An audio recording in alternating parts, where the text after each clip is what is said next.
I don't know why I always get shocked when I hear the little robot lady say recording in process. Okay, welcome today. I think this is 13 or 14. I'll put it on the icon. So, I mean, it's not that important, but welcome. We're on page 36 of A Course in Miracles. If you've been following this, then you know that already. But if you're new, you can go back and pause and just read this like little introduction. It's a short paragraph, but it'll give you an idea of what the book is about. And also just keep in mind everything that we read and talk about are like just our perspectives. So you can take or leave anything. You can formulate your own opinion or perspective and put it in the comments if you'd like to feel a part of the conversation. That would be awesome. And I'm going to put a link down below for the online version. And it'll take you to a screen where you just click text. And we're on chapter 3 under Miracles as True Perception. So we're just going to take turns reading paragraphs and then talking about our own reflections. So I'll read the first paragraph and we can get started. Okay. Yeah, I said everything. I have stated that the basic concepts referred to in this course are not matters of degree. Certain fundamental concepts cannot be understood in terms of opposites. It is impossible to conceive of light and darkness or everything and nothing as joint possibilities. They are all true or all false. It is essential that you realize your thinking will be erratic until a firm commitment to one or the other is made. A firm commitment to darkness or nothingness, however, is impossible. No one has ever lived who has not experienced some light and something. No one, therefore, is able to deny truth totally, even if he thinks he can. I think this is just pointing to how we're all just simply in denial of the truth in our own minds based on how we perceive reality. And we can play this game with ourselves of pretending like we have a split mind, of pretending like we live in darkness, but that's all it ever really is just a game. Like you can't actually be completely engulfed in darkness. It's just not possible because I mean, there is a divine spark of God's consciousness in all of us. And I just heard this really fascinating perspective of this divine spark, this God spark. And it's basically that all that is God is basically condensed down and fractalized into one point, one fractal. And it's within us, but it's also all of everything that we are existing in and all of our internal world. And I was like, that makes so much sense because I've been so confused. Like, okay, if we each have like a divine spark inside of us, is it like a different divine spark? But how is that possible if everything's one? And it's like, no, it's the same divine spark condensed down and fractalized and given to all of us. And I was like, wow, that blew my mind.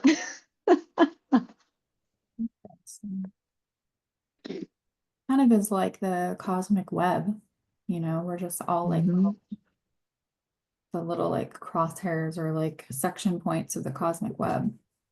Mm-hmm. I love that too. Very interesting. I don't really have a lot to add to that yet. Okay, number 2. Innocence is not a partial attribute. It is not real until it is total. The partly innocent are apt to be quite foolish at times. It is not until their innocence becomes a viewpoint with universal application that it becomes wisdom. Innocent or true perception means that you never misperceive and always see truly. More simply, it means that you never see what does not exist and always see what does. I'm not really sure I fully understand this, but I do get the point about innocence is not a partial attribute. I don't know like the quote or who said it, but I have heard, just in passing, like if you're not giving 100%, then you're not giving. Like, I don't know, there's still like a part of you that's like not committed. Mm, And that I feel like kind of lines up in that where like you can't just like be committed, but not like fully committed. Like, and so I'm not sure innocence and commitment fall into the same thing, but I feel like I'm just talking and I don't know why. no, I knew what you were saying. Um, I feel like perceiving life through innocence is a commitment because it's a commitment to be aware of yourself and to be aware of when you're viewing something through a false lens of judgment and separation, and to be disciplined enough to bring yourself into your center, and rather than attach yourself to that perception in a false light, release the attachment, bring yourself back to center and ask for God to show you how God sees it, or source or universe or whatever term. But I totally think like while we're here in human bodies, viewing the world through innocence is such a commitment for sure. Yeah. In the in the I Ching and like human design and gene keys and all of that, they go off of like the 1 through 6. It's like the hexagram. And like the 1 is like the foundation, and then the 6 would be at the top before it rolls over and starts again. And the 6th line theme is innocence, and it's like the one at the very top.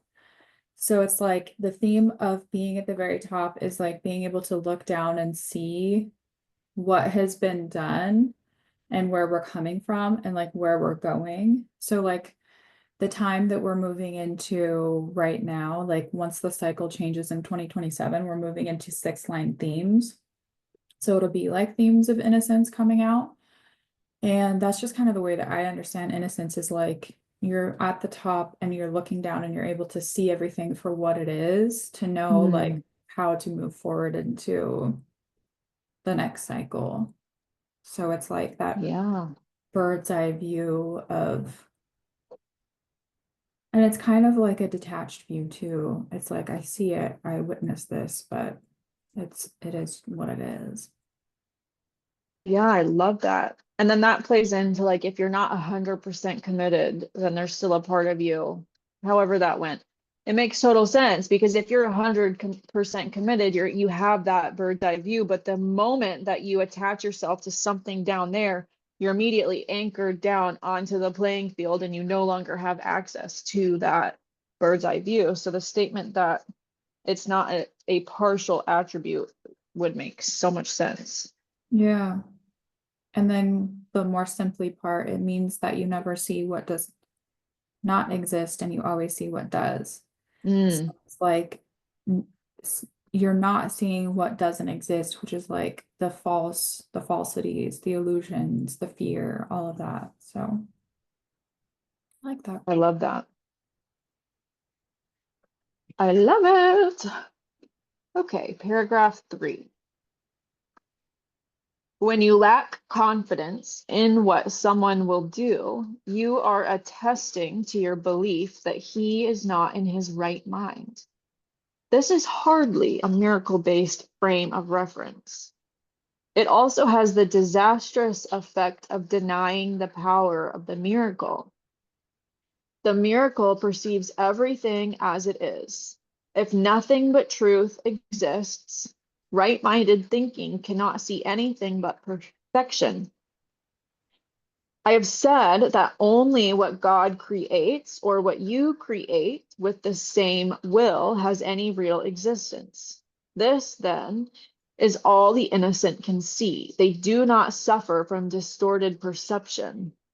So I think this is speaking to like when you're in your innocence, you see everything the way that God sees everything, which would be that bird's eye view perspective. And sort of, I think like I think I'd said this the other day in a video, but I think that the father aspect of God is the one that's holding the structure together in heaven. So that aspect, that wholeness of God can literally not perceive of anything that is outside of oneness or bliss or unity. It's just not possible for God to perceive of anything outside of that organized structure. And then it's the mother, the divine mother, that came down to the earth plane with us and is able to hold that immaculate image of us while simultaneously being in the suffering, being in the world with us. So it has that sort of like midpoint view of like holding the immaculate image while also being able to perceive the inverted matrix. But because it has that bird's eye view in between both, it sees straight through all illusion and the inverted matrix and has the path straight home to the structure of heaven that the father aspect is holding for us. Yeah. I was just reading a book by this guy who he does like physiology stuff, like movement and like how to properly use the body to like orient yourself in space and time. Mm-hmm. One of the chapters that he was talking about child development, and he was saying that when he had parents bringing the children to him, a lot of the children that were in activities that were like highly structured had the ability to use their bodies well, but Mm-hmm. a lot of the other children that were in environments that were kind of like encouraging free play, they didn't really have like the structure of when they did certain things, which you would think would be really great for childhood development. But he said that those children, because they weren't in this like structured, guided environment, they weren't necessarily using their bodies to the best of their advantage. And it's just, there's like that mind body connection where, um, like your posture has a lot to do with your subconscious self and all of that. And so, like, a lot of these children who were in these like free environments, they were developing like poor postural habits, and Mm-hmm. um, poor postural habits will kind of like tilt your body. He was saying that a lot of the children had their head to like a tilt, they didn't hold them upright, and just like weird stuff like that. And it really kind of like changed my perspective on like structuring, and I don't know, like it's like you have to have that structure, because if you have like a designated time and a structure, and then you encourage like free play within that, then that's where like the growth happens. But it can't just be like chaos all the time. There has to be like some sort of that, like, you know, like the masculine figure of God and the Father being just like that structure to allow the freedom to move Mm. in. So that Oh, I kind of, love that. yeah. And I was at war with discipline for such a long time, like for so long, especially like after my first spiritual awakening. I was like, I'm just free and I'm just gonna blow in the wind and I do whatever I want whenever I want. Like that kind of lifestyle sent me into like a deep depressive episode, like probably one of the most intense depressive episodes of my life. And I don't think there was anything wrong with that phase of my life. I think it was showing me something. And I really had to like heal that like wounded masculine part of myself in order to, and I'm still working on this. Like it's still something I work on, of like setting myself up in a structured environment to have more freedom, you Yeah. know, like setting up my morning in such a way that I don't feel rushed and I have more freedom to relax into my body for the remainder of what's going on, rather than just being in that like feminine flow. I'm gonna do whatever I want all the time, no rules, no boundaries. I would find myself like doing whatever I wanted and then looking at the time, being like, oh shit, I have like 5 minutes till I have to go. And then I'd just be like in this state of panic and chaos for the next 5 minutes trying to get myself together and get out the door. And I've noticed when I started healing that like masculine aspect within me, I don't find myself setting my days up in that way anymore. Like I set myself up in a healthy structure so that I have more freedom to move slow and relax. Yeah. Yeah, that is really crazy how that works. Because I've had the same thing. I mean, I was always so I grew up in an environment that had absolutely no structure whatsoever. I mean, I was homeschooled, so like my mom would like do we would do like little things in the morning, but my mom is very like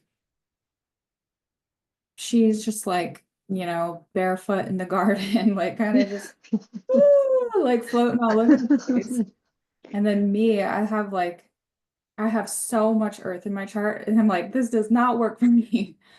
So it was like this, the chaos it was not conducive. And I just always kind of was like, you guys are so irresponsible. Like, I can't believe that you guys did this. Like, I was terrible. And so I kind of had to like swing the other way. And so from like my teens and onward, I was just so rigid and like overly structured with things. And then like I was like, oh, okay, like there is a balance here, but I can see, where that there has to be like something. There has to be some sort of structure set to where like that's how life is created, is like within the structure. Hmm. Like there is like the womb that where like everything grows, but that itself is a structure. So That's true. That's so funny that you bring up that experience because I have almost the exact same experience, except opposite. I was also homeschooled, but my mom was like very rigid, very strict, like not only on what we did and when, but like we just had rules for everything all the time. Like every moment of our day was planned just about. And I rebelled out of that after I got out of that. I moved out of my house the day I turned 18. The day I turned 18, I was like, I'm getting the fuck out of here, which is fine. I'm not like mad about it anymore, but at the time I was like pissed. And I just went full blown, like there are no rules. There is no time that you have to be doing anything. Life is free.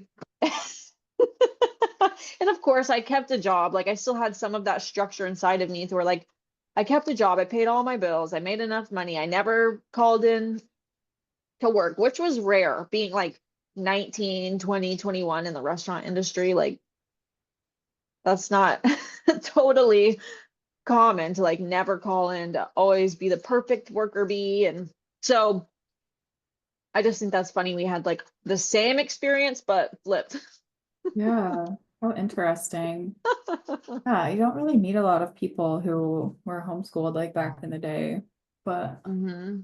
yeah, I didn't end up going to public school until like sixth grade.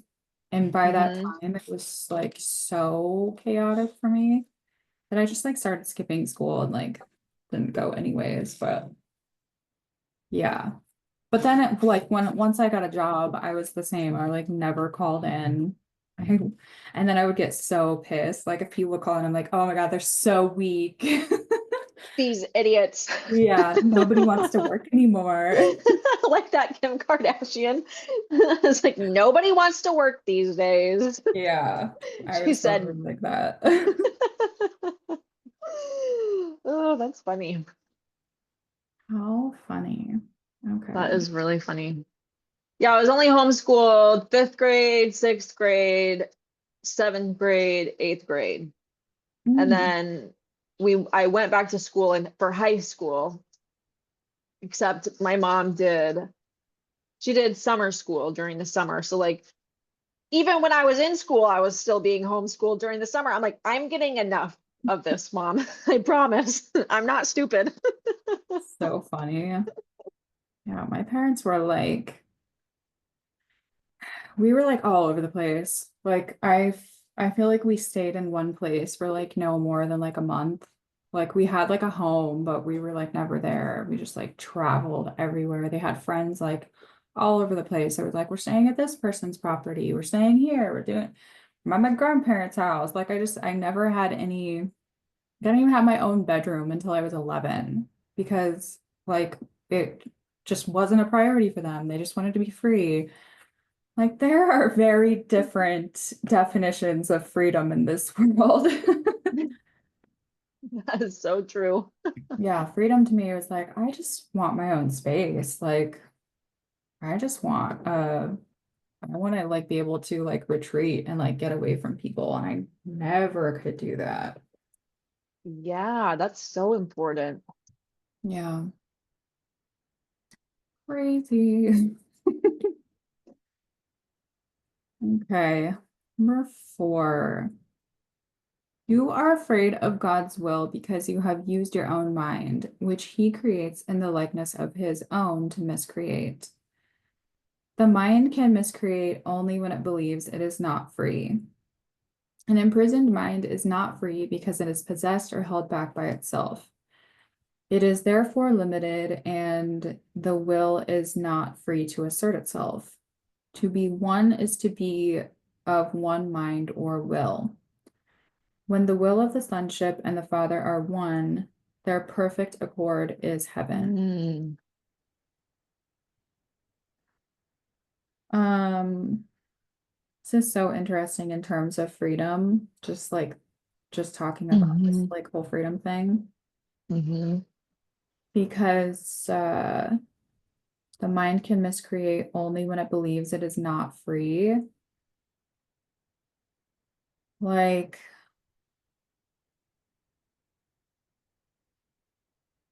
I don't know where I was going with that, but it kind of like goes into like larger systems, I feel like. Like my parents were so anti like any systems, and that's why they were like, we don't want our kids like in the school systems and all of that. And I just don't believe that avoiding systems altogether is the answer because you don't like fuck a system by avoiding it. Like you have the way to like totally fuck up a system is to have like conscious people within the system, like operating it. hmm Something I have been thinking about even just like the last like 4 days. So this is really interesting, but it's like I don't believe that any of these systems that are created had the intention to like stomp out the human spirit. Like the narrative kind of gets pushed in like, like truther circles and whatever. Like even if that's what ended up happening, I don't believe that was the intention because when you think about it, like there are so many people in, like 200 years ago, even 100 years ago, who like never had the opportunity to learn how to read. And I don't think that like public education was like as bad as people want to make it out to be. But like it just because it ends up being a certain way, I don't know. The detriment of it is when it became a societal norm and then like humans created their own perceptions around what that was. But like you do have to have like structures. Like this is it's very like Saturn, we're here on this planet. There are things that have to be um structured in certain ways, but like the more we feel imprisoned by those things, the more they imprison us. And I think that's kind of what this is saying. It's like an imprisoned mind is not free because it is possessed or held back by itself. It's really like the way we perceive it. Like, would I go to school now? No, like, absolutely not. But I do understand like the intention of like why public schools were created. And like it helps, it benefits everyone in some senses.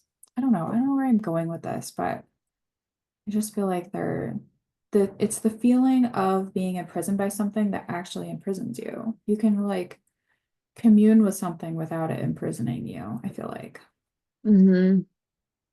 I think whenever we have like a clear intention when we create something and then lose that intention along the way, and then therefore also lose our integrity with it, like our integrity is misaligned from the original intention, it sort of gets overtaken by the ego because the ego is just so sneaky like that. The second you're not consciously aware in integrity, it's gonna run rampant and like overtake a system.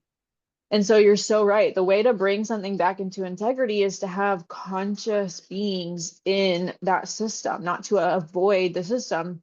Because when we're avoiding something, when we're looking away from something, it's kept in darkness, and it's in darkness that the ego grows. The moment we put our conscious awareness on something, the it's cast out, right? Especially if we then start taking aligned action with that awareness and integral original intention or new intention.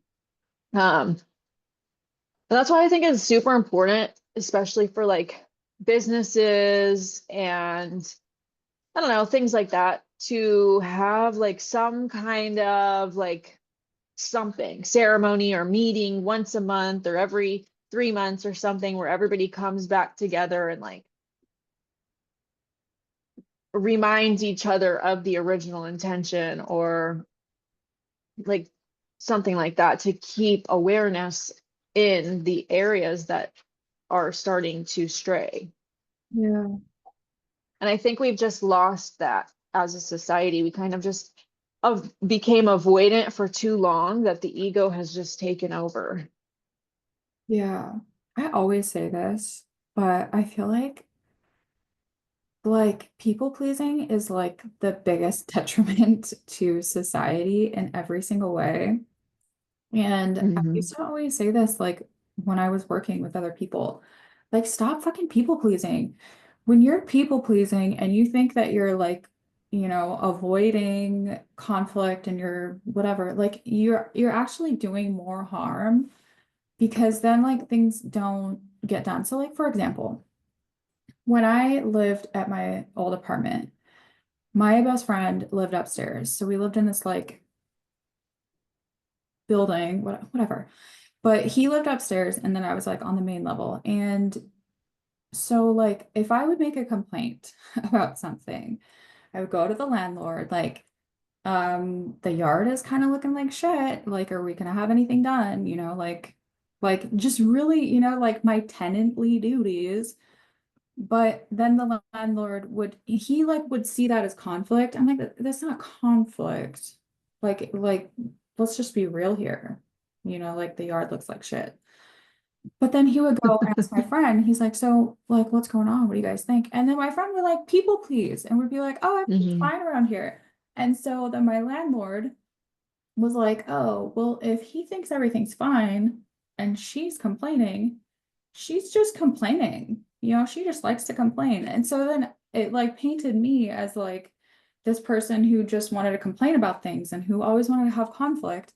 It's like, I don't want conflict. I'm not looking for conflict. I would just like to not be the shittiest house on the street. Like, and so like my friend just people pleasing all the time, just like, no, not everything's fine here. Don't worry about it. It's like he just created this whole everything got worse and then it piled up for years and that made me look bad. And I was like, whatever, I can take it, but just annoying because that it wasn't my intention. It wasn't my intention to be complaining. It's so annoying. I feel like whenever people bring things up like that, it triggers people on the inside. Like, oh, I'm not good enough, or there's something wrong with me, or whatever it triggers, low self-worth, self-criticism, whatever. They don't want to face those parts of themselves. So instead, they just put it on you like, oh, well, she just complains. There's nothing wrong. She's just complaining. It's like, no, bitch, like, let's be real with ourselves here. Like, I'm just stating a neutral statement. I'm What's tired going and I'm on? just complaining. Yeah, what's going on inside of your nervous system has nothing to do with me. Yeah. And my landlord once, he did tell me, he's like, well, when you say these things to me, it makes me feel like I'm not doing my job as a landlord. And I'm like, but are you like, Then do your job. like it was so annoying. So Yeah. yeah, Yes. I can't with people pleasers. I am definitely, I'm not as much of a people pleaser as I was previously, thank God. And it is like such a disempowering state to be in. You're abandoning yourself, you're abandoning your voice, you're abandoning your own needs just so that other people don't feel an uncomfortable emotion. Like they're going to Yeah. be fine. Like if anything, you're doing them a disservice because whether or not you trigger it, they still have that low self-worth inside of them. And if everyone's tiptoeing around them, trying not to trigger their low self-worth, are they actually becoming the best version of themselves that they can possibly be? No, because everyone's avoiding triggering something within them. And now I'm not saying go out and trigger people on purpose, but we shouldn't shrink ourselves as to not make somebody feel uncomfortable because now they don't have that opportunity to better themselves. Yeah. Yeah. And it was never like, I don't know, like when I would, after my friend would say, like, I don't want to make him feel bad. I don't want to make him feel bad. And it's like, why are there even emotions involved in like the yard? Like, I just, It's the yard. yeah, like it just looks bad. And, like there's a reason that when people walk by with their dogs, they don't clean up their dog shit because it looks bad. Like, there actually are studies where, like, if an area is like really shitty, like people have gone out and like put a statue, like a statue of worship, like, like a Buddha statue or like a goddess statue or something. And that actually does stop people from littering because as Mm. soon as they see, like this is a sacred place, like people just naturally stop littering. So the way that like some people have like cleaned up their neighborhoods is just by putting worship statues around, and then like that just stops people from like treating the area like shit. And it's like, hello, like if you leave something looking like trash, people are going to treat it like trash. That's just, it's human nature. Yeah, and it's totally subconscious. Yeah. And like, yeah, it's like nobody's to blame for that. It's just what happens. Wow. I mean, I don't condone littering at all. I think that's like Me neither. worst human behavior, but Oh my God. The other day, really quick, this car behind me, I was driving into my in-laws neighborhood and it's like a beautiful drive-in. We're driving by cow pastures and there's wildflowers and trees. It's a gorgeous drive. And I look in my rear view mirror and the car behind me, I see him roll down his window and throw a bag of trash out the window. And I was so mad. Unfor Unfortunately, I couldn't contain myself. I literally like slowed down to 5 miles an hour and stuck my head out the window and looked back at him. I was like, "Did you just fucking litter?" And he that's just looked, horrible. yeah, and he just looked at me like, "Are you gonna go?" And I was like, "Whatever, I just have to let this go."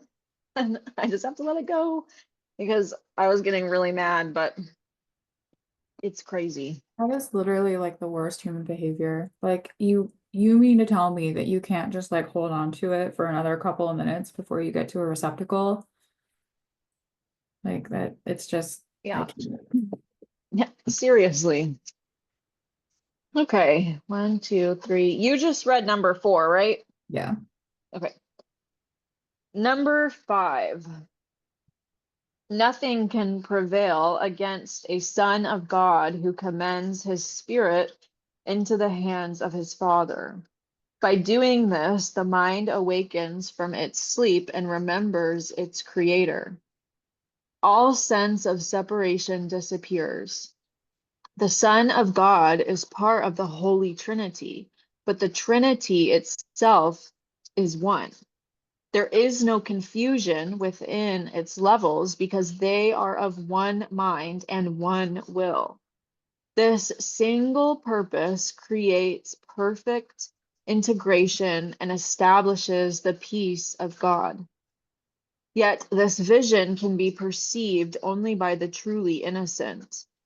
Because their hearts are pure, the innocent defend true perception instead of defending themselves against it.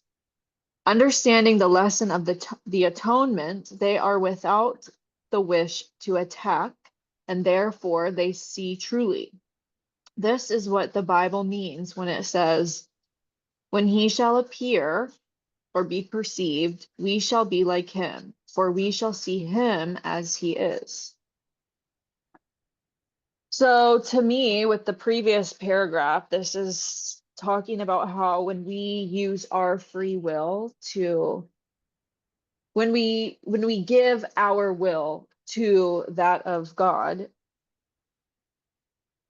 nothing can prevail against the Son of God who commends his spirit into the hands of his Father. To me, that means like we are choosing to give our will to God.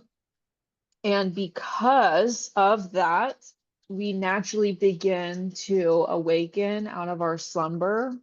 Because when we're using anything other than the will of God, it's the ego. And when we use the will of our ego, we're just creating further divide and separation and illusion and fear and all of these things. Because, I mean, you're just either in your right mind or you're in your wrong mind. You're either using your ego or the will of God. And so in that state, now it says all sense of separation disappears. I'm reading it one line back at a time because it was kind of a lot and that helps me process it. The Son of God is part of the Holy Trinity, but the Trinity itself is one.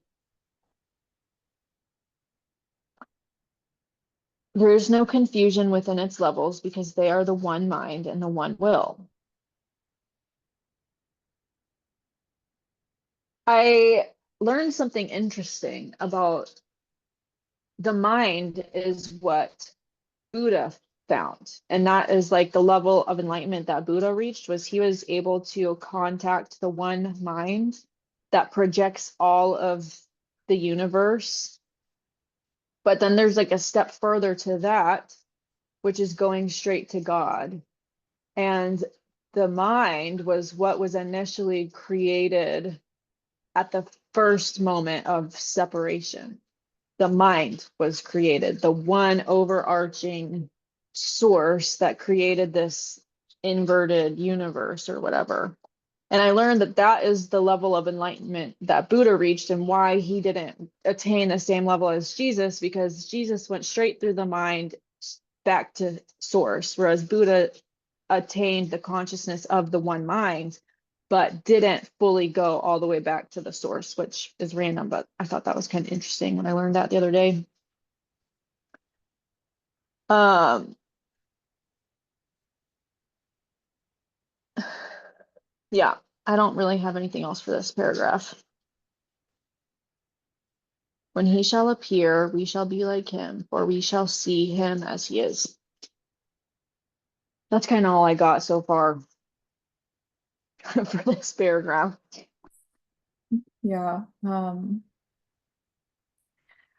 one part that I kind of am a little stumped by is because their hearts are pure, the innocent defend true perception instead of defending themselves against it. Hmm. What would be defending themselves against it? So is it I just so like they're defending the true perspective rather than like their own? But wouldn't their, if they're innocent, wouldn't their own be like the true perspective? yeah, I think like the opposite of innocence is like defending ourselves against innocent, like fighting for the will and perspective of our ego.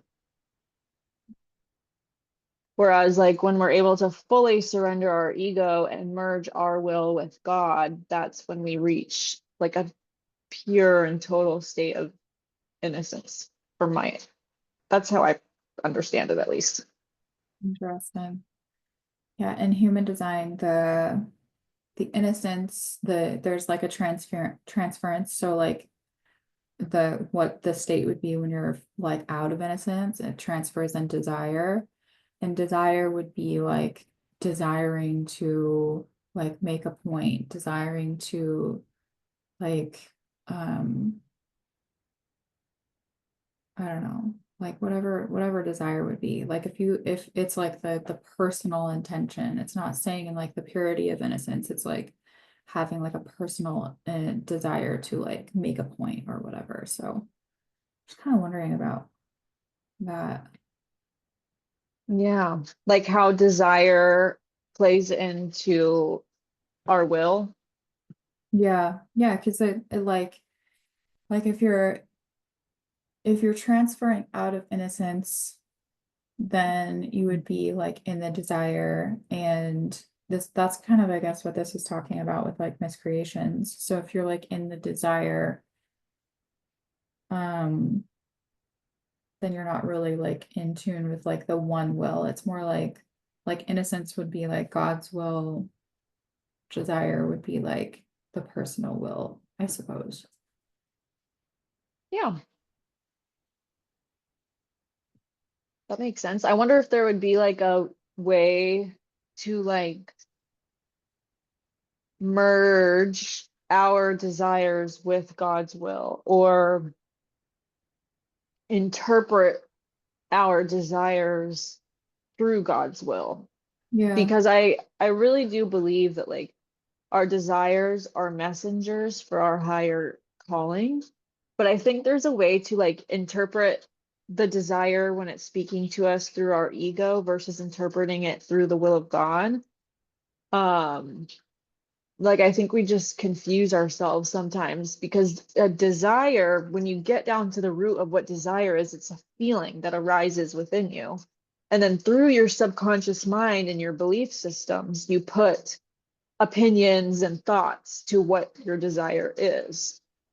And if you are using the opinions and belief systems of your ego, it could skew the innocence of your desire. Whereas if you've like done the work to become like a pure vessel for the divine, you're more likely able to tap in or tune into like the roots of what that desire is truly asking you to do in the innocence of it.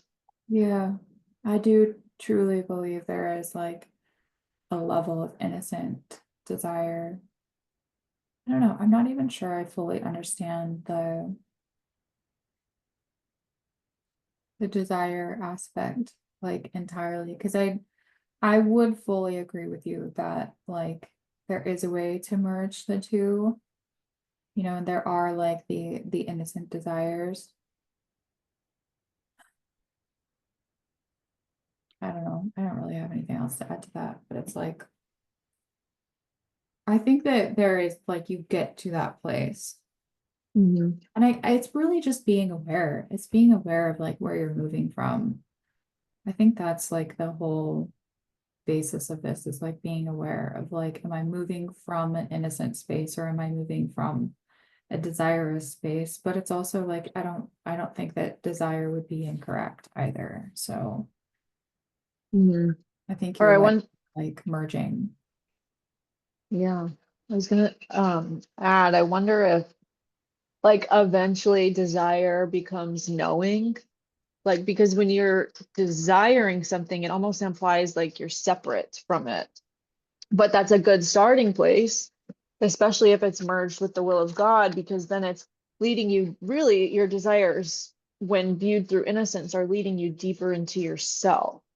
And the deeper and deeper you get within yourself, the more you cultivate this sense of just knowing. And so maybe perhaps like once desire and will are merged, it becomes knowing. Like you just know this is what I am. And so then I think this is how like reality creation is done, is through the sense of knowing what I am, knowing what we are. And so why would we not be able to command reality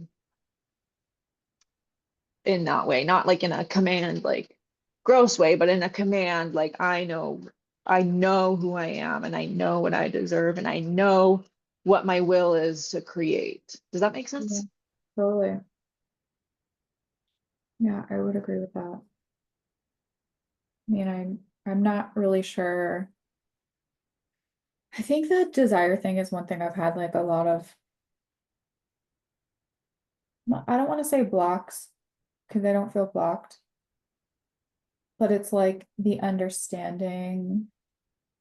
And maybe like desire isn't like the right languaging, but I just know like there are things that I want from like a very innocent place. Um, I don't know. I don't know where I was going with that. But it's still one of those things I'm kind of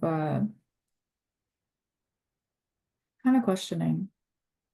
Like I don't know if I fully grasp that whole concept. Yeah, it's something I've been thinking about too, and just kind of like tossing around in my mind. And I've gone through so many phases of like I go through so many phases in such short periods of time. It's insane. Like I'll think like, okay, yeah, manifestation, this is what I know about it. This is what I'm going to manifest and it's because I deserve it. And then like a week later, I'm just like, I don't believe in manifestation. I think it's stupid and I think that you should just align your will with God's will and whatever happens happens. And then like 3 days later, I'm like, but what about the and I'm so that's I'm going through some one of those like ping pongy areas right now with that same thing. I'm just like, I don't really know. This is what I believe right now, but Um, yeah, I think it's like I've been in a period of my life where I have not had like much coming into me. And at the same time, I've had like everything that I need. I just want Mm. more. Like just straight up, I just want more for myself. I really do. And it's just very interesting, like so where I'm at in my life, and then my friend that I live with, like she's just kind of in the opposite place. And like I know just I've been on this path for years now. I know the games the universe is playing. I understand it. But it's like me being in this period of like not much coming in, and then my friend is like totally opposite, like to the point that I would be like, this is excessive. And I know it's for me to see that like extreme polarity, and that's how I learn. I have to have like the extremes. So it's been hard for me, um, where I'm like, I just want like shit, I just want something. Okay. And like I'm just not getting anything right now. And then like she's just got all this shit coming in, like all these packages of shit that she's ordering, and like I'm not gonna say I'm like jealous because I don't think it's like at that level, and I'm really happy for her, like I'm happy that she's able to like get all the shit that she wants, and but I think what it has been is like it's more like my own mentality of being like, do you really need that? Like, Mm. what do you need? Like, you need to keep like buying shit. And I've really just had to come to terms with like, it doesn't matter. Like, it really doesn't. Like, I'm not gonna say that I'm a minimalist by any means. I mean, I am now, but I don't think that was really by choice. But But she's like the type of person that's like a maximalist, you know, and like every like nook and cranny is filled to the brim with like whatever the fuck. And I'm like I think the lesson for me has been that it really doesn't matter. You know, this it really just like like material things can come in very easily. And there's something in me that is like not believing that at this point. But she just like makes it so easy. Like she just wants something and she's got it. And like she doesn't even have like she gets like free shit all the time. Like all the time. And I've really been looking at it like there is some like she has some sort of coding to her where like the material is just so easy. She doesn't even Mhm. think twice about it. And I wouldn't say that it's like it's not that you don't have to make a certain amount of money to like not be in lack. You know, like people can be like very wealthy and still be in lack. They can still like have lack mentality around it. So Mhm. it's not that like, oh, this person makes a lot of money, so they're bringing in all the shit. It's not that at all. It's like there is like just something in her coding where she just naturally just brings in resources. And it's not like a money thing, it's just a resource thing. So it's really been like interesting for me in my mindset to like separate money from resources because they're not the same. Uh yeah, it's really interesting because like I don't know. I'm done. I'm done with that thought, but yeah. Yeah, that is interesting. Yeah, that's something that like I've definitely also been working on is like this part of myself that is in lack, that does believe in lack, that does believe like it's hard. Making money is hard. Bringing in whatever is hard. And I've been like so faced with it these past specifically like 2 or 3 years. And it's been deeply uncomfortable, but it has like brought me into like deeper states of wealth within, and it's helped me for sure to discover the sense of wealth from within, which has been magical. And I feel like about 6 months ago, I posted my first video that went viral on YouTube, and it was about finding this within. I started like crying in the video because like in that moment when I was recording was the moment I found this inside of myself for the first time. And it was like this overwhelming sense of abundance, but from my heart. And I started crying in the video, like, oh my God, like this is something like I can never lose this. You can take my house, you can take my car, you can take anything you want from me, but this that I literally just found, this I'm you can't take this from me. And ever since that video, these past 6 months have been like intense because of course when you unlock something like that, you're going to be shown every single part of yourself that is in resistance to that higher, like now I don't even want to say higher, but that new like frequency that was just found within you. So like these past 6 months specifically, I've been getting hit with like manifest, but like lack manifestation after lack manifestation after lack manifestation of like all of my limiting beliefs that go against that place I found have been being thrown at me. It has been so scary. For one, it's been kind of scary and it's been challenging. And I'm finally in this part, this like place, this past like honestly like 4 or 5 days where I feel the lack like dissolving. And I'm sure there I shouldn't say I'm sure. Maybe there will be another phase in my life where I'm hit with like another round of lack beliefs. But I feel like these past 3 or 4 days, like whatever I've been facing the past 6 months, it's dissolving and it's being like that.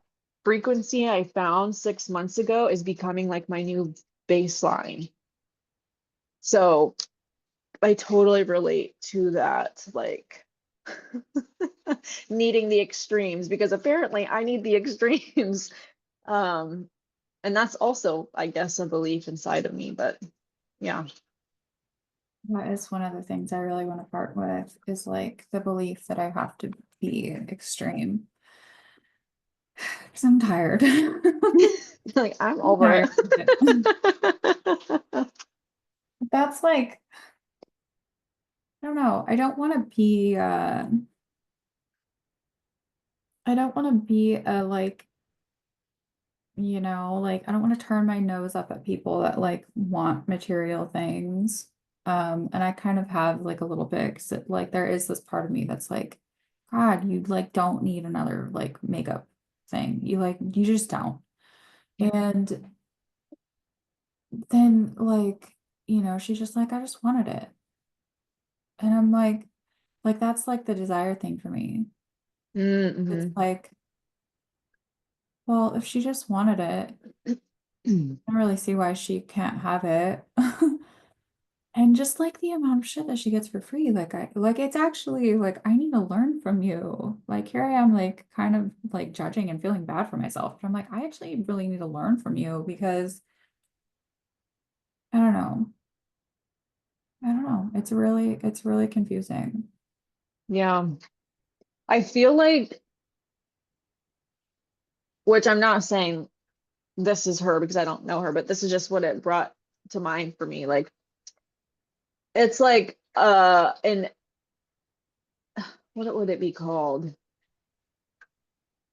It's like an energetic gift or tool that is like something to harness and understand on a deeper level, because like if she really does have this like insane like power to just manifest and bring in things, like I think it would be super fascinating to see her like become like conscious of that energy and then be able to like hold it and cultivate it within, rather than like sending it out in like little spurts, to see like what she would be capable of creating if she like brought it all in and cultivated it before like resourcing it for one big manifestation.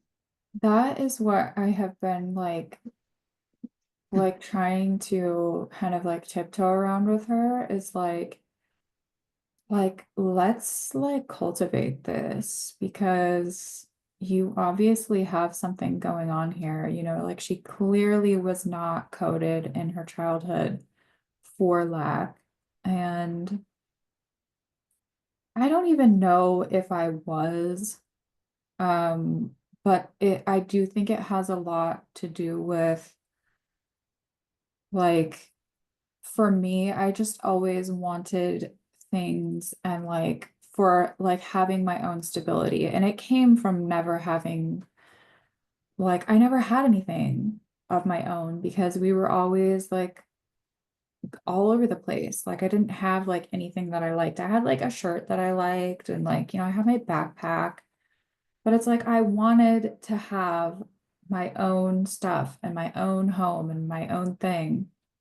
And like we weren't like poor. It wasn't like we were just poor, so we were floating all over. I mean, my dad did well, but it was just like my parents' priorities never was like the stable, like let's stay here, let's put down roots, let's build something. It was just like let's fly by the seat of our pants and like let's have an adventure. And I know that that's what I'm coded for because like I did spend a lot of my 20s like all over the damn place. But now, and this is what is like kind of hard for me now too, is like staying in one place for a certain amount of time. And like I naturally am like, okay, time to move on, time to move on. But it's like now that I'm like in this place and I'm like, I have to sit here and I have to deal with it. I know that's part of my like shit that I have to move through and whatever. So I don't know. I don't know if it's like there's like a security thing with like having belongings. And it's like, I don't even like need to have like crazy belongings, you know? I just like want to have nice shit and I want to have like my own home one day. And I don't even know, like, what if that never happens? It's whatever. But yeah, I do think that it all comes down to like, like how you were raised. So I don't know. I think resources is like such an interesting topic. Yeah. I wonder if like part of decoding the lack or whatever from our subconscious, from our nervous system is like taking the time that we do have where things are slow, where there's not much coming in to like anchor that sense of safety and like recode our nervous system to just feel safe all the time. Like even with all the unknown factors, like just choosing to like anchor a sense of safety instead of going back to that like fear or panic or lack. This is something I've been thinking about.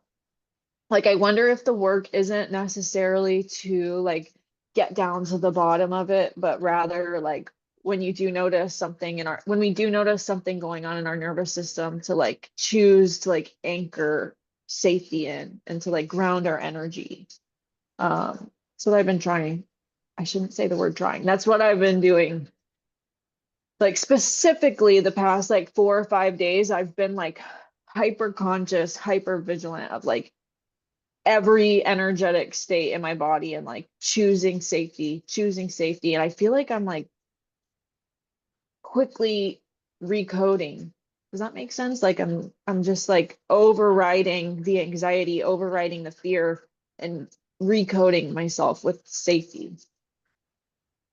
Yeah, I do think it comes down to safety because I would say in the last like year and a half that I have been going through this. Um,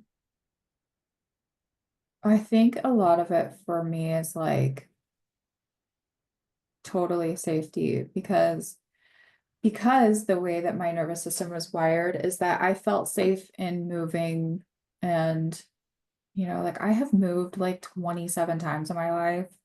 It's just so ridiculous. And like that to me was safety because there was no like stability. I never knew where I was going to be going and whatever. And so like that was what my nervous system was coded for, was like there was safety in movement. And so it's been really hard for me to find safety in not moving. But that's what I want. Like but I don't want it to come from like that's what I want as like a trauma response. I want it to come from like, this is what I want because it's like actually what I want. Like, I would love to own my own home and like never have to move again. Like, that would be so great. But I don't know. I actually kind of like being free at the same time, too. There's like the free thing, like, there's so many definitions of free. So I just don't really know. So that's why I'm like, I give up. I give up. I don't know what I'm supposed to do. I don't know anything. I don't know. I'm just existing. I love that.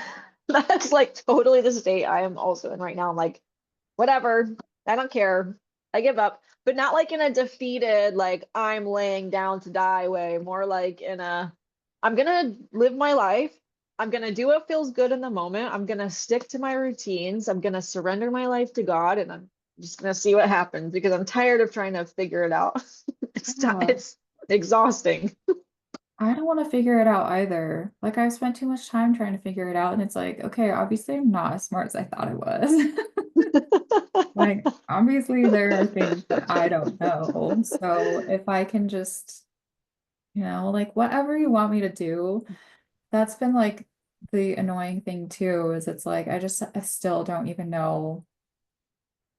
It's not about doing, like I'm like, well, okay, so then what am I supposed to do? It's like do nothing, but I don't want to do nothing. I don't want to do. So it's like, oh, well, then do whatever you want to do. And it's like, well, okay, I don't What know. does that mean? Yeah. Uh, This human experience is such a freaking trip. It really is. It's a trip.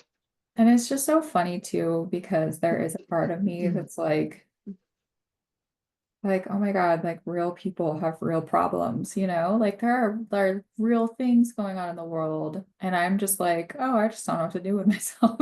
Like, you know, it's like a little embarrassing at times, but I don't know. I worked my life away to deserve this period of rest. So Yes. I mean, it's equally deserving of, I don't know what word to use, attention, empathy. and I also like don't want to like I want to move away from the whole like I did this to deserve this because it's like Mm, I just even caught myself in that. It's like, oh, I worked so hard, you know, like to mm, get to this point where I have like more time and freedom. But it's like I want to get away from like the doing to get because it's like I actually don't have to do all of that to be worthy of not doing anything. mhm. So, yeah. Being to receive. Yes, exactly. And that is the ideal, but that's still another one that I'm not really sure I understand. But I really do think I've had like some sort of breakthrough in the last little while Mm. because I have had like a lot more coming to me like maybe in the last month. But I don't know. I just have to be happy for what it is that I get. To being like, I kind of want more though. Maybe a little bit more. Just a little bit, please. Yeah. I feel like there are some phases of healing or of being on the spiritual journey that are just boring. And Yeah. they're just gonna be boring. Like even reading this book I've been reading, Anna, Grandmother of Jesus, like there are long phases of her life where she just does, I don't want to say she does nothing, but like there are phases of her life where she's in that state of suspended animation. There are phases of her life where she's like training in temples and has a very strict routine every day for like years on end, does the exact same routine every single day. There are phases of her life where she lives in a little cottage for 4 years and weaves things and makes money. Like there are so many, like like hearing the story of her life just brings into perspective like we don't really know how long these specific phases are going to last, but they all serve a purpose. Like each favorite phase of her life served a purpose leading up to the resurrection of Yeshua. Like each phase of her life was important for that final task that she was a part of. And it just brings into perspective that like just because I don't want to be in this phase doesn't mean it's not serving a deeper purpose that the version of myself on my deathbed understands. Yeah. And to just like surrender into it, like, yeah, maybe I will be in this phase for like 2, 3, 4 more years. I don't necessarily want to be, but the truth is it's going to eventually change because that's what life is. Like change is inevitable. And it's like, can I just like surrender to where I'm at now? Like, I want to move so bad. I live out in the middle of nowhere and it's beautiful. It's a blessing to live out here, but like there's nothing going on. There's like nobody my age out here. And I want to move to Austin really bad. But that's just not going to happen right now.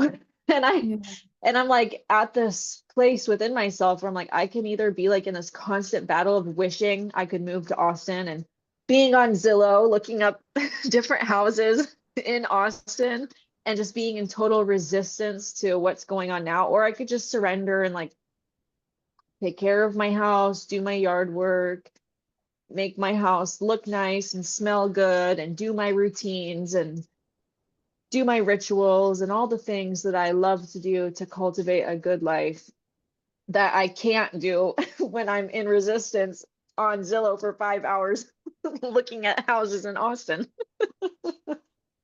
Yeah, I totally feel that. Like that is where I've been for the last like year and a half. Like I don't love where I live, and that's something that's really important to me. But yeah, just surrendering to it. It's like, okay, this is not where. What's kind of crazy about it though is like I have always been very connected to like the land, and I wouldn't Mm, say I'm a like one of those grid worker kind of people, but maybe kind of in a way because like this exact area that I live in, I never would have chosen to live here. When my brother bought this house, I was like, why the fuck did you guys buy a house here? And I just I don't love it. It's like just a part in the valley that is like the butthole. It's the butthole, and it's not for me. But for some weird reason, like in this exact neighborhood, I have like four friends who have either like lived in this exact neighborhood or like grew up here. And so I have always known that I have like a really weird connection to like this spot on the land. And then when I ended up moving in here, like there was a part of me that was like, God, for some reason, I feel like I always knew that. Like I always knew that I would like be coming here to this spot. Like I didn't know that mm, it would be the way that it is, but I don't know. It's like it is just really weird because, when you like there's the whole valley going on. And like this is where like some significant people in my life like either grew up or have lived at one point, like mm, within this like tiny radius. Like it just felt very significant. So I'm really trying to surrender into like, okay, maybe I do have like a soul contract with the land here. And hopefully I can clear that and like never have to come back here again because mhm. it's ugly, but we'll see. Yeah, yeah. How funny.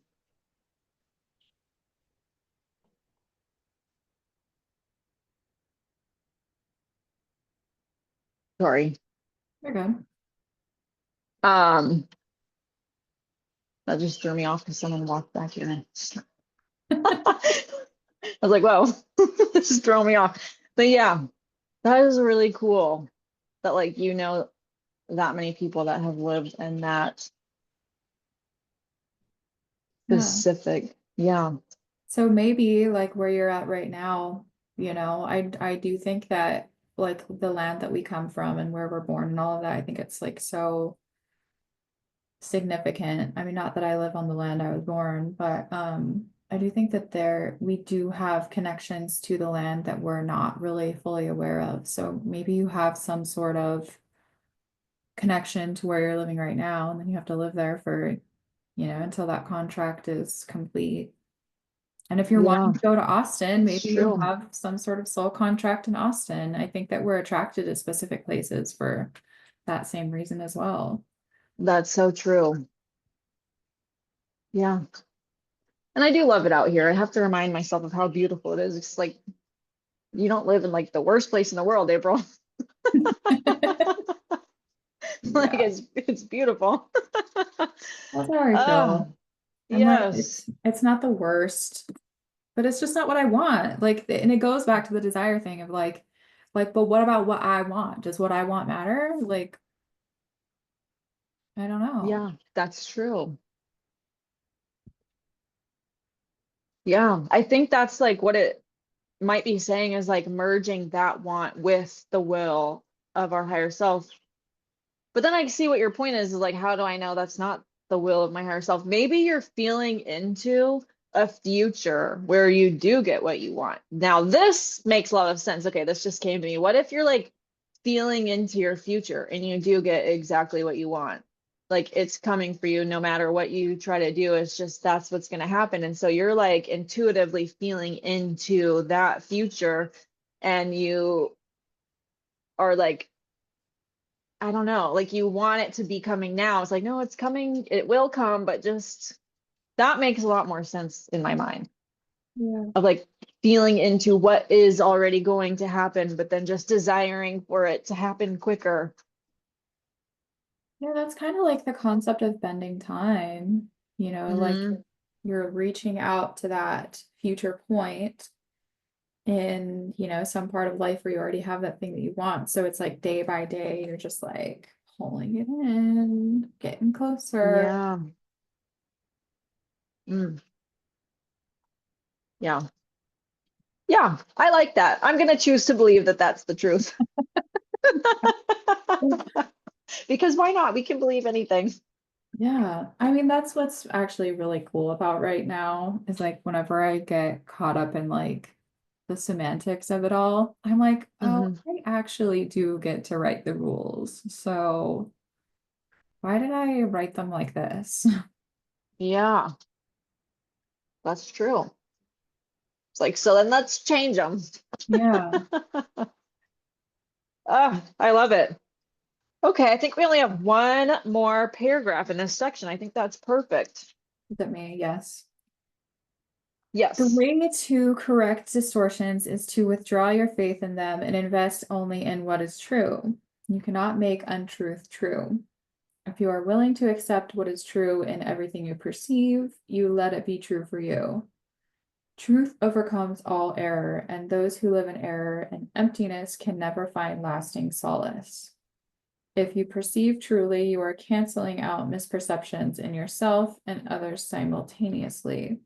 Because you see them as they are, you offer them your acceptance of their truth so that they can accept it for themselves.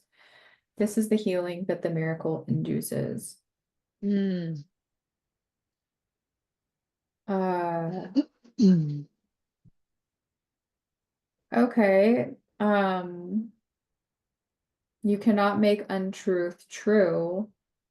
So that's kind of like when you would want someone to change, you're essentially asking them to like make the untruth true.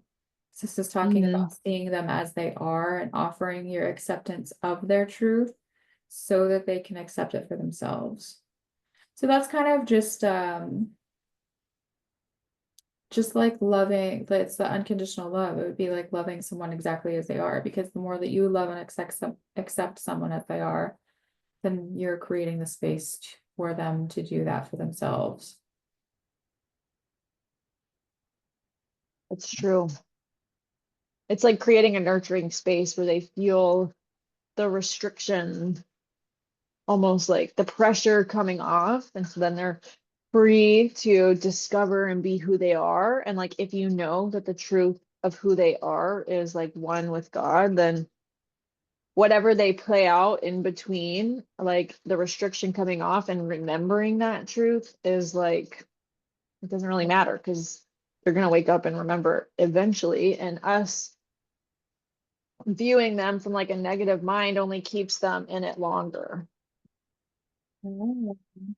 I like that you said the nurturing too, because it kind of does go back to the grandmother aspect. Mm. I mean, like, I wouldn't say all grandmothers are nurturing, but you would hope that they would be. And that's kind of like the archetype of nurturance. Mhm. And I think that's so, I've been thinking about that a lot too, of like, I have had a hard time connecting with people just in life in general, because I always feel like everyone just wants something from me. Like, oh, you just want something from me. Like I just always feel like people just want to take, like they want to take Mm. my time, they want to take my attention, they, like want to take my finances. Um, and those were things that like obviously I could give freely and could be generous about. But like there comes a point where it's like, like sometimes people do just take and take and take, but you can't blame a taker when you're giving freely. So I don't like blame people for that. because, I should have had more strength in like saying no, I guess. Hmm. Um, but that's something I've kind of had to untangle is the feeling like people just want to take from me. And that like feeling, it comes from a lack of nurturance because there are some people who do just want to nurture and they want to like give and just give freely with nothing in return.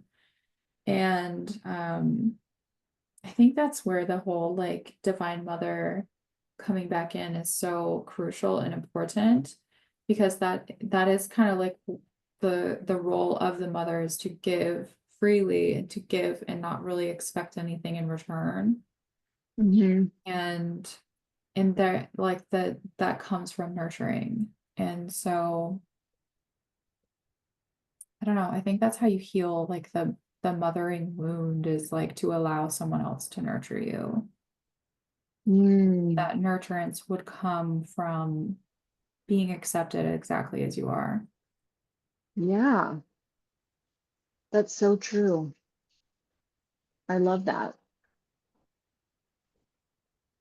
Yeah. I guess that's where we get like the mother wound is like feeling that like lack of comfort or support or nurturing or like just like freedom to express. Yeah. Mm. Yeah, I loved when it said the way to correct distortion is to withdraw your faith in them and invest only in what is true. Um, that's something that I've been talking a lot about, and it's something that I've been practicing, like probably practicing like with deep discipline these past 6 months, moving through this period of like lack is like having to choose to release my grip that the stories I hold around lack are true and to invest that energy that was went once so deeply invested in these stories of lack into stories of truth, which is prosperity and abundance. And it's a hard practice because first it requires like a lot of awareness that I mean, I don't have the highest, most impeccable level of awareness. So there are so many things that I'm sure that I still think and say and believe that are not in alignment with what's true.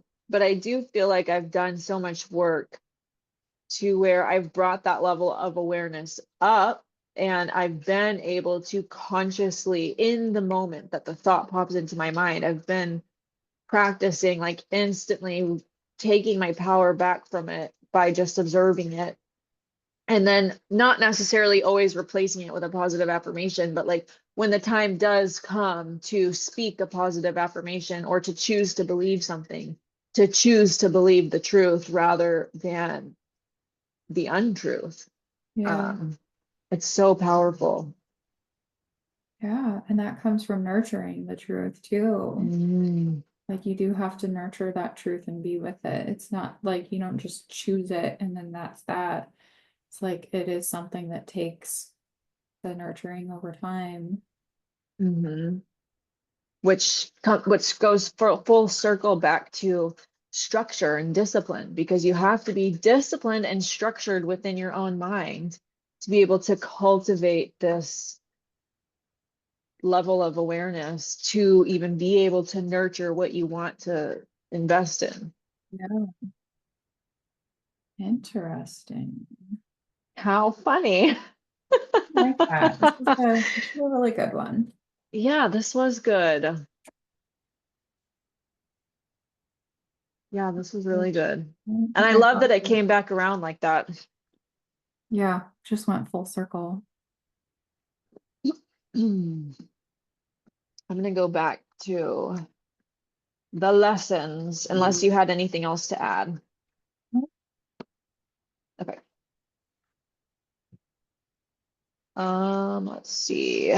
We are on lesson 10, which if you're on the online copy, if you're following along, you go back and click workbook for students and go down to lesson 10. Okay, lesson 10, my thoughts do not mean anything. This lines up perfectly. This idea applies to all the thoughts of which you are aware or become aware in the practice periods.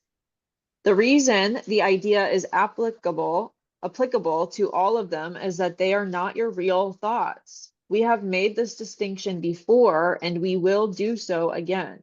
You have no basis for comparison as yet. When you do, you will have no doubt that what you once believed were your thoughts did not mean anything. Wait, when you do, you will have no doubt that what you once believed were your thoughts did not mean anything. This is the second time we have used this kind of idea. The form is only slightly different. This time, the idea is introduced with my thoughts instead of these thoughts, and no link is made overtly with the things around you. The emphasis is now on the lack of reality of what you think you think. This aspect of the correction process began with the idea that the thoughts of which you are aware are meaningless, outside rather than within, and then stressed their part rather than their present status. Now we are emphasizing that the presence of these thoughts means that you are not thinking. Oh my God, this is confusing. This is merely another way of repeating our earlier statement that your mind is really a blank. To recognize this is to recognize nothingness when you think you see it. As such, it is the prerequisite for vision. Close your eyes for these exercises and introduce them by repeating the idea for today quite slowly to yourself and then add, this idea will help to release me from all that I now believe. The exercises consist, as before, in searching your mind for all the thoughts that are available to you without selection or judgment. Try to avoid classification of any kind. In fact, if you find it helpful to do so, you might imagine that you are watching an oddly assorted procession going by, which has little, if any, personal meaning to you. As each one crosses your mind, say, my thought about blank does not mean anything. I do like this. I'm not gonna lie, that was like very confusing to read. Yeah, I zoned out a little bit. Yeah, me too. I was like, I don't, okay. It's just like my thought, that, and this thought, and that thought, and thoughts about thoughts. And I mean, I kind of get it, but at the same time, I don't, but that's okay. Yeah, I am gonna practice it. There was one that I practiced. Oh, the lesson 9, I actually did practice that one. I see nothing as it is now. And I liked it. I liked that one. Totally forgot to do it. I've forgotten to do every other one except for that one. Um, yeah, I like those. My thoughts do not mean anything. So maybe I'll practice this one. We'll see. It's next week. Well, Oh my God, there was more on the back. I'm not gonna read that. okay. I'm already confused enough. Yeah. Okay, so next All week right. we'll do lesson 11. Sounds good. This was a fun one. Thank you. Yes, thank you. This was fun. I had a good time. Yeah, me too. So we'll see you on the next one. Yes, I'll see you next week. Okay, bye. Bye.